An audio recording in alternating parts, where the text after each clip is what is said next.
আসসালামু আলাইকুম ভাই। ওয়ালাইকুম আসসালাম ভালো আছেন রাহমাতুল্লাহ। না? আলহামদুলিল্লাহ ভালো আছি। আচ্ছা ভাই, আমরা শুরুতে জানতে চাইছি আপনার এই জায়গার অ্যাড্রেসটা। আমার এই জায়গার অ্যাড্রেস হলো, জেলা হলো কুড়িগ্রাম, জি। থানা নাগেশ্বরী। আমার গ্রাম হচ্ছে পূর্বরামখানা, হুম। নাখারগঞ্জ। আচ্ছা, আপনি এই শেডে বর্তমানে কয় হাজার মুরগি আছে? আমার এই সেটে ৩,০০০ মুরগি আছে। ৩,০০০ মুরগি আছে। জি। আচ্ছা ভাই, আপনার মানে ফার্স্ট এই যে মানে মুরগির যে ব্যবসাটা, ফার্স্টে কয় হাজার মুরগি দিয়ে আপনি শুরু করছিলেন? আমি ফার্স্ট ২০২০ সালের শেষের দিকে ১,০০০ মুরগি দিয়ে শুরু করি। ১,০০০। আলহামদুলিল্লাহ এখন আপনাদের দোয়ায় আমার প্রায় ৭,০০০ প্লাস মুরগি। ৭,০০০ প্লাস জি। মুরগি আছে আপনার দুইটাই মিলে? ২ টা শেড মিলে, দুইটা শেড ৩টা মিলে? ৩টা শেড মিলে ৩টা আরকি। শেড, মানে আরেকটা শেড কোথায় আছে? আরেকটা শেড আমার বাড়ি থেকে ১০ কিলোমিটার ফাঁকে আছে। ১০ কিলোমিটার ফাঁকে আছে। ওইটা জি, মানে ৩টাতে মিলে ৭,০০০ প্লাস মুরগি ৭,০০০ আছে। প্লাস। আলহামদুলিল্লাহ। এটা তো আপনার প্রায় এই যে মনে করেন ২০২০ এ শুরু করছিলেন। ২০২০ এর এখন শেষের তাহলে দিকে। প্রায় ৩-৪ বছর আরকি এটুকু উন্নতি হয়েছে, জি। যাই হোক। এইটা কি আপনার লোহার খাঁচা কি এটাই ফার্স্ট না আগেও লোহার না, খাঁচা ছিল? আমার লোহার কাছা এটাই ফার্স্ট। লোহার খাঁচা আগে এটাই ফার্স্ট। জি। আর ওই যে আপনার আগে যে একটা ওই জায়গায় একটা বলছিলেন আছে, ওইটার মধ্যে কি লোহার খাঁচা আছে না ওইটা বাঁশের খাঁচা? ওইখানে পুরাতন একটা লোহার কাছা নিছিলাম। মানে আপনি বাঁশের খাঁচা যে খাঁচা মুরগি হ্যাঁ। করছেন, ওই বাঁশের খাঁচার অনুযায়ী লোহার খাঁচাটা আপনার কাছে কেমন মনে হয়েছে? না, ভালো লাগছে। বাঁশের খাঁচায় দেখা যায় সমস্যা, বাতাস কম, আলো বাতাস কম পায়। আর প্রতি বছর, বছর রিপেয়ারিং করা লাগে। ওইজন্যই ১,০০০ পুরাতন লোহার খাঁচা দিয়ে শুরু করার পরে আমার ভালো লাগছে বিধায় আমি এখন বাকি সব লোহার খাঁচা দিয়ে করার চিন্তা ভাবনা করতেছি। লোহার খাঁচা দিয়ে করবেন? জি, জি। আচ্ছা। আমরা একটু জানতে চাইছি মানে এই যে মুরগিটা যেমন ধরেন আপনার ফার্স্টে যখন আপনারা বাচ্চা উঠান, এটা যে একটা মানে মানুষে বলে যে ৬০ দিন ৬৫ দিন একটা ওয়েট মেইনটেইন করতে হয়। যেমন ৬০ দিন পরে যেমন একটা ওয়েট, ৬০ দিন পরে এটা কতটুকু ওয়েট হইতে পারে ৬০ দিন পরে? ৬০ দিন পরে ওয়েট ৬৫০ গ্রাম, ৭০০ গ্রাম। এরকম হয়। যদি ৬৫০ মানে ৬০০ থেকে একটু নিচে হয়, তাহলে এটা আপনার মানে একটা রিস্কি কিছু একটা ভাবেন না? হ্যাঁ, রিস্ক মনে হয় আরকি। এটা যদি ৬৫০ গ্রামের নিচে হয় পরে এটা কি ডাক্তার দেখানো হয় না জি, কিছু জি, করতে হয়? ট্রিটমেন্ট করানো হয় ওয়েট বাড়ানোর জন্য না, এটা ভিটামিন। আপনাদেরকে জিজ্ঞেস করছি, আমাদের কিছু নতুন ভিউয়ার্স আছে যারা নতুন খামার দেওয়ার চিন্তা ভাবনা, আমাদের আরকি একটু এটা নিয়ে প্রবলেম হয়। কমেন্ট আসে আ আমাদেরকে, তাই আরকি জিজ্ঞেস করতেছি। আচ্ছা, এটা টোটাল এই মুরগিটা শুরু থেকে বাচ্চা ওঠানো কতদিন পরে ডিম দেওয়া প্রোডাকশন দেওয়া শুরু হয়? এটা যেহেতু কাজের বাচ্চা, আমরা হুম। বরাবরই ১৩০ দিন, ৩৫ দিন, ৪০ দিনের ভিতরে ডিম পাচ্ছি আরকি। ডিম পাচ্ছেন। জি, পরে যে আপনারা তো আগে ব্যবহার করেছেন এই বাচ্চাটা। এই জি। বাচ্চাটা ডিম দেওয়া শুরুতে কয় মাস ডিম দেয় রেগুলার? এটা টানা ডিম দেওয়া, যখন ডিম আসে ১.৫ মাসে ডিমটা ফুল হয়। জি। তারপরের থেকে টানা ১৬-১৭ মাস, ১৮ মাস পর্যন্ত ডিম পাই আরকি। ডিম পান। হ্যাঁ। আচ্ছা, এটা যে আপনারা যে বাচ্চাটা যখন উঠানোর পরে লাইটটা মানে লাইটিংটা যে এটা ডিম পাড়ার আগ পর্যন্ত লাইটিংটা মেইনটেন্যান্স করেন কিভাবে? এইটা আমরা ওই দেখা যায় ২৫ দিন থেকে ৩০ দিনের ভিতরে জি। আলো কমানো শুরু করি। মানে যেমন ধরেন রাত্রে হ্যাঁ, রাত্রে বা আলো কমায় বলতে আপনার ওই আলোটা আমরা ওই বন্ধ করে দেওয়া শুরু করি। আস্তে, আস্তে কমায় নিয়ে আসে ১২ ঘন্টাতে আলোটা নিয়ে আসে। আলোটা নিয়ে আসেন। মানে জি। আগে কি ২৪ ঘন্টায় চলে আলো ফার্স্টে? হ্যাঁ, ১ম থেকেই প্রায় ২৪ ঘন্টায় চলে। ২০ দিন হ্যাঁ। ২৫ দিনের মতো আরকি। পরে পর আস্তে, আস্তে কমায়া মনে করেন যে এটারে আপনার ১২ ঘন্টাতে নিয়ে আসি ১২ আলোটা। ঘন্টাতে নিয়ে আসেন। হ্যাঁ। বুঝতে পারছি।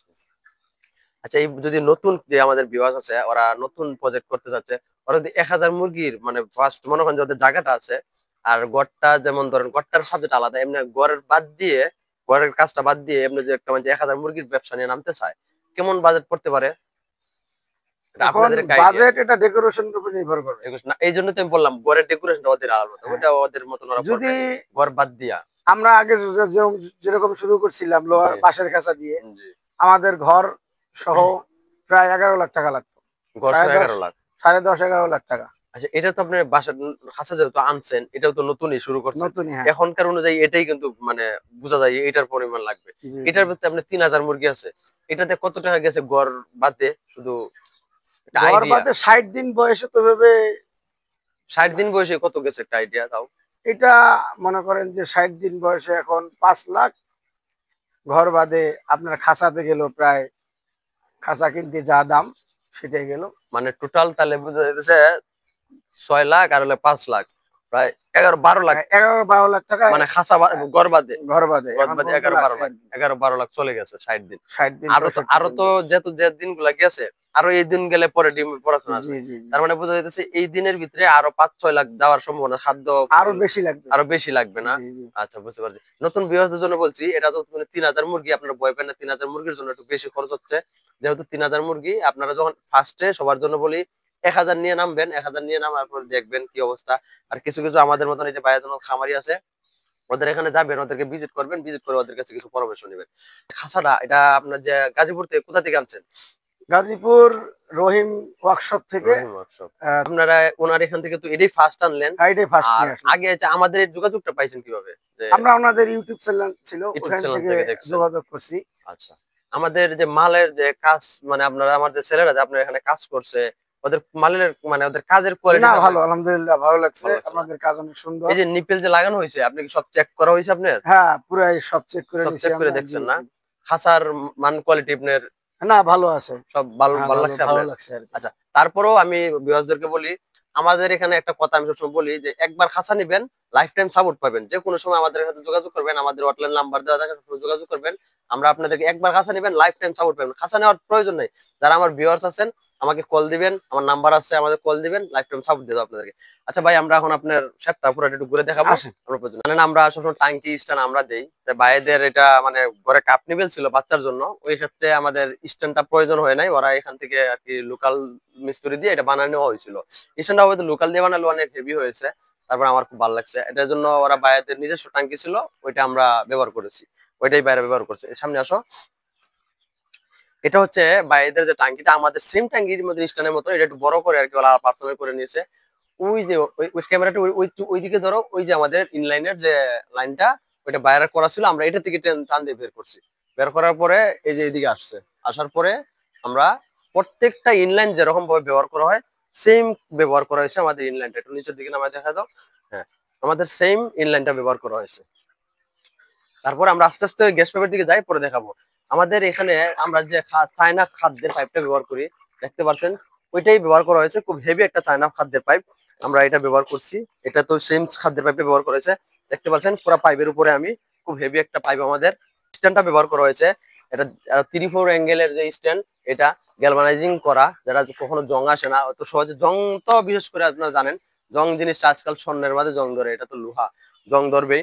কিন্তু মানে আমাদের যে এমনি গ্যালভানাইজিংটা না থাকলে রঙের যে একটা রং করা হয়, রঙে তো তাড়াতাড়ি জং আসে, কিন্তু এটাতে আপনার অনেক, এটাতে কেমিক্যাল মারা থাকে, ওই ক্ষেত্রে ওটা একটু দেরিতে জং আসবে।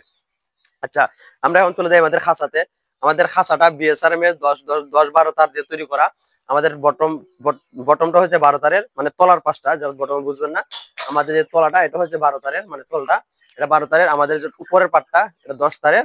আমাদের যে সাইড পার্টিশন, এই যে পার্টিশনটা, এটা হয় 12 তারের। আমাদের দরজাটা হয় 10 তারের। এটা হচ্ছে অরিজিনাল বিএসআরএম এর গ্যালভানাইজিং করা তার। আমাদের যে তারের মাঝে খোদাই করে লেখা থাকবে বিএসআরএম। আপনারা যে আমরা আমাদের এখানে, আপনাদের এখানে লোক যাবে কাজ করতে, ওদেরকে বলবেন যে এটা প্রমাণ দেখাও, আমাদের লোকেরা প্রমাণ দেখিয়ে আসবে বিএসআরএম এর তার।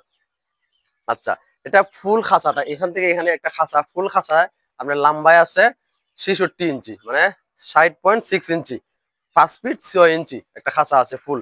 আমাদের স্ট্যান্ড বাই স্ট্যান্ড সহ আমাদের ঘরের জায়গার প্রয়োজন হয় 68 ইঞ্চি।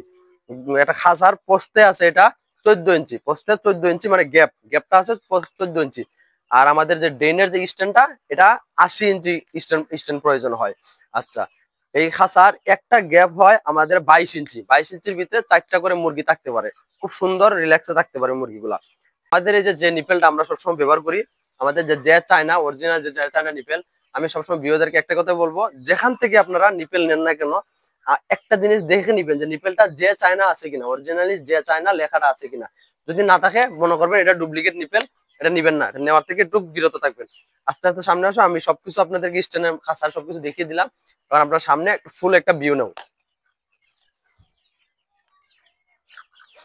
আমাদের ঘরটা এখনো পরিষ্কার করা হয়নি বাইরের, কিন্তু আমরা এখন চলে যাব, তাই আর কি ভিডিওটা নেওয়া হয়ে যাচ্ছে। আমাদের যে গ্যাস পাইপটা আপনারা দেখতে পাচ্ছেন, এটা হচ্ছে আমাদের গ্যাস পাইপ। গ্যাস পাইপটা আমরা প্রত্যেকটার জন্য একটা করে গ্যাস পাইপ ব্যবহার করা হয়। প্রত্যেকটার জন্য একটা করে গ্যাস পাইপ ব্যবহার করা হয়, যাতে গরম না হয়, পানি গরম না হয়, ভিতরে হাওয়া না আটকে। দেখতে পাচ্ছেন প্রত্যেকটার জন্য একটা একটা করে গ্যাস পাইপ ব্যবহার করা হয়েছে। ওইদিকে ধরো, ওই লাইনটাও আমাদের সেম, প্রত্যেকটার জন্য একটা করে গ্যাস পাইপ ব্যবহার করা হয়। আর গ্যাস পাইপের দিতে আমরা চাবি দেই। ওই পাশে তো জানেনি, ওই পাশে যখন মোটর লাইনে ডিরেক্ট করে ঢুকাই দেওয়া হয়, ওই পাশে যখন মোটর লাইনে ঢুকানো হয়, তখন কি হয়, এই পাশে যত ময়লা আছে সব নিয়ে নিচে চলে যায়। ওই পাশে যখন গেট বল, ওই পাশে যখন মোটর লাইন ডাইরেক্ট লতা পাইপ দিয়ে ঢুকিয়ে দিবেন মোটরটা স্টার্ট দিয়ে, এই গেট বলটা ছেড়ে দিবেন, দেখবেন ভিতরে যত ধরনের শেওলা হোক, যাই হোক, যত ময়লা হোক, নিয়ে রিল্যাক্সে চলে আসবে, একটু ময়লা থাকবে না। এটা হচ্ছে আমাদের গ্যাস পাইপ। আচ্ছা, আজকের জন্য অনেক কথা হইলো, অনেক কিছু বললাম। এটা গ্যাস পাইপের সবকিছু শেষ, এই গ্যাস পাইপ পর্যন্ত তো জানেন আমাদের ভিডিও শেষ প্রায়। এখান থেকে তো আর কিছু নাই। আজকের জন্য এইটুক। আগামী কোনো ভিডিওতে আবার চলে আসবো আপনাদেরকে দেখার জন্য। আমাদের ভিডিও স্ক্রিনে সব সম্পূর্ণটা দেখার জন্য অনেক ধন্যবাদ। রহিম পরিবার সব থেকে স্বাগত।